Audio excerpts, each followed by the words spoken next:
So now it's time for questions. Thomas has allowed us to use 10 minutes extra because of the technical problem, so we have 20 minutes.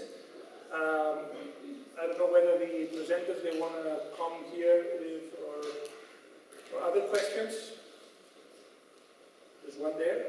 There's a moving microphone, so maybe we can use this one.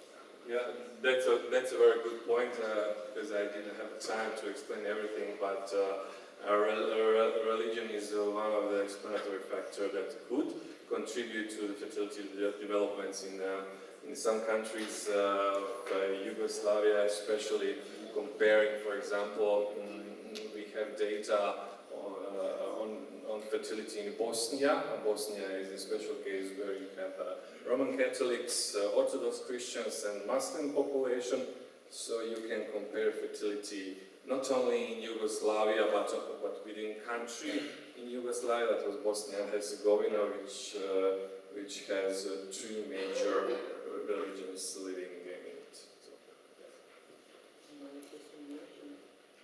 yeah. It's a related question.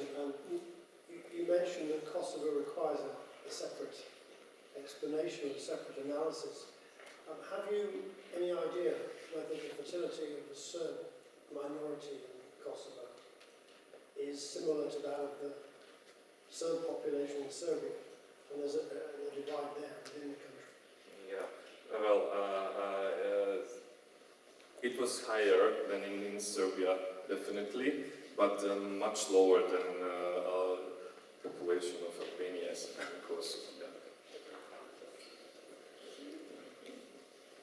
I wanted to find out from Hinde that you mentioned that the countries, several countries that have very high fertility and lagging in the transition. Do we have any other sub-Saharan African countries that have similar development indicators as those?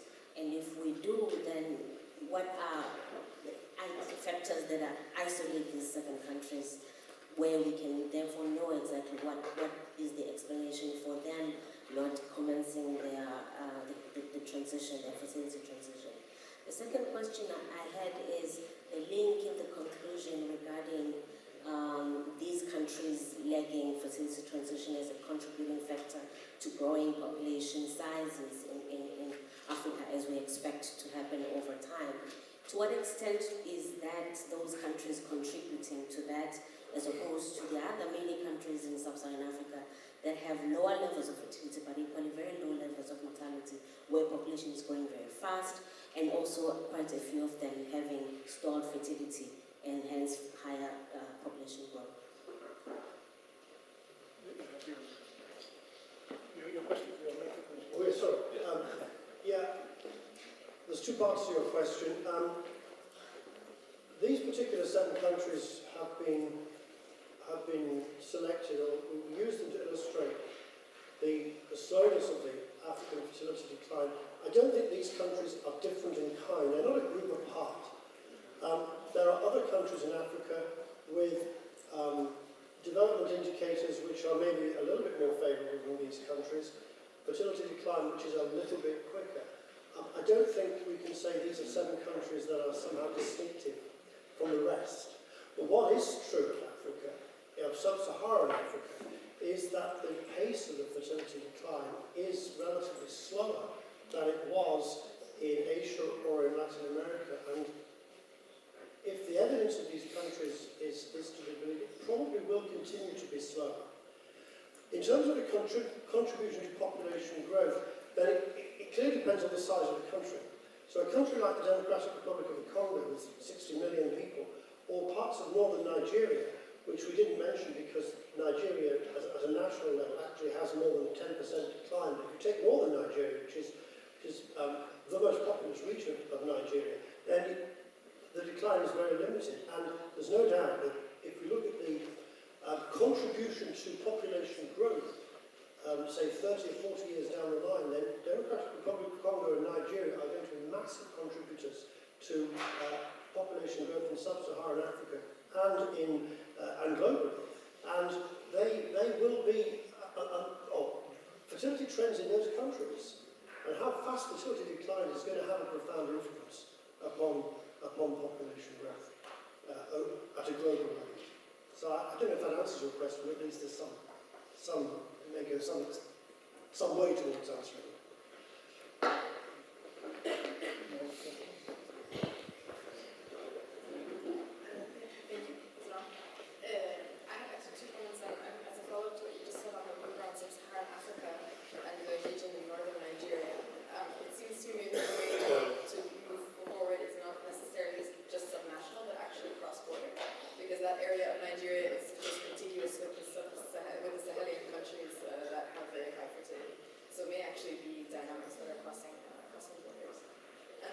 For the paper on Sardinia is whether you use this data to look intergenerationally at fertility patterns. Sorry, if you use this amazing data to look intergenerationally to see within these villages whether there was some. He cannot hear you very well. So no, there you go. I was wondering if you'd use the data to look intergenerationally within these villages, and whether there were certain families or mothers and daughters and grandmothers who had had sort of faster or slower transitions within the families, or whether there were some families that had earlier adoption, maybe of higher education and smaller family sizes. The intergenerational dynamic, I think, is very difficult to get at with most data sets and could be a fascinating part of variation in patterns. you want to respond to the question, and then Michel? Very quickly, you're absolutely right, and one of the reasons for going subnationally is that if we can look regionally, I suspect we may well find there's a very high fertility region, northern Nigeria, Niger, Mali, parts of Chad, and we should be able to isolate that by going subnational. It's a very valid point. Thank you.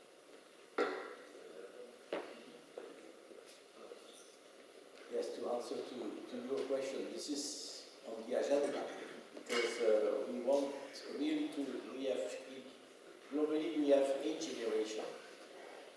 And we want to see if their behavior, not only in fertility but also in longevity, is going from one generation to the next one. And so I think it could be an explanation that there are some families that are long living and others are not.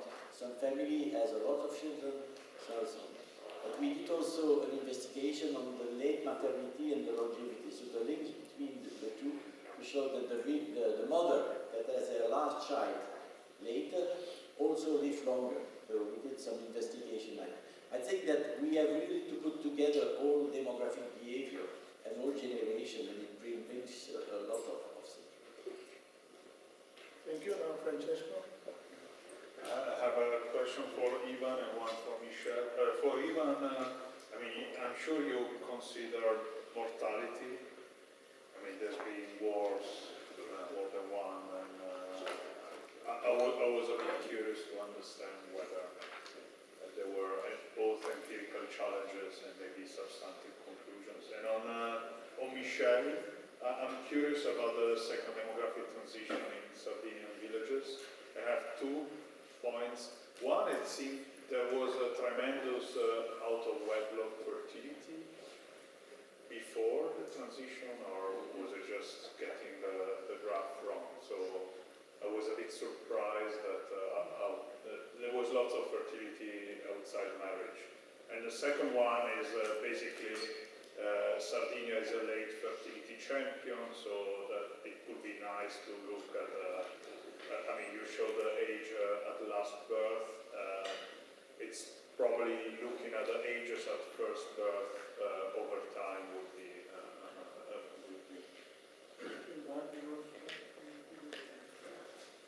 Well, in terms of mortality, we included women who were old 40 to 80 during the time of census interview, and you're right, maybe there could be a selective impact, influence of mortality but maybe not so on females, but on the other side on males in the first cohorts, in the first cohorts born in the 19th century and early 20th century. Maybe the best explanation would be found in those data for Slovenia, because Slovenia and even Croatia had high childless rates in that period because of the selective impact of mortality and war casualties of men in the wars. Slovenia and Croatia had many war casualties in the First World War, so probably that could influence or even impact on fertility levels in those two countries. As to answer to Francesco, I think that the topic is very important because in historical demography we are talking about illegitimate. In the today demography we are talking about children from non-married couple. In fact, it's the same, but and so we are now trying with the anagrammy to identify not only the children that are born outside of marriage, but also how many couples are at risk to have these children. Then you can have the fertility of non-married. And I want to take the opportunity to say two other points. The first one is that in this village, a lot of marriage now are with foreign women. So men from the village cannot find in the village a girl, and they import from Romania, from Moldova, from Thailand, and so on. And these women are more fertile than the one from the village. I think this is something quite important. And the last point, because some of you may be a bit worried, because I am using a lot of data that are non-native data, that are individual data, and so they will tell me, what about privacy? Yeah. My answer is very simple.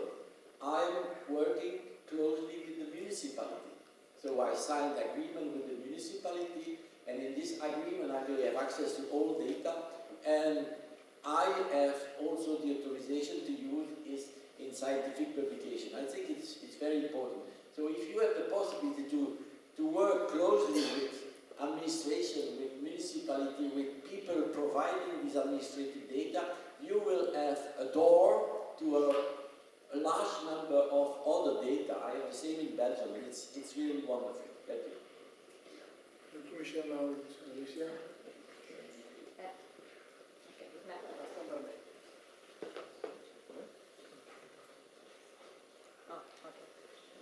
So I had a question also for the Slovenian paper, but I think it was very related to Francesco's point. I was wondering whether you were able to calculate shotgun marriages, because you will have the date of that, precisely going into the same thing. How many of these potentially illegitimate children were eventually really shotgun marriages, and maybe this is something that is not happening any longer, so that would be another interesting thing to look at. And then I had a couple of questions for the first paper.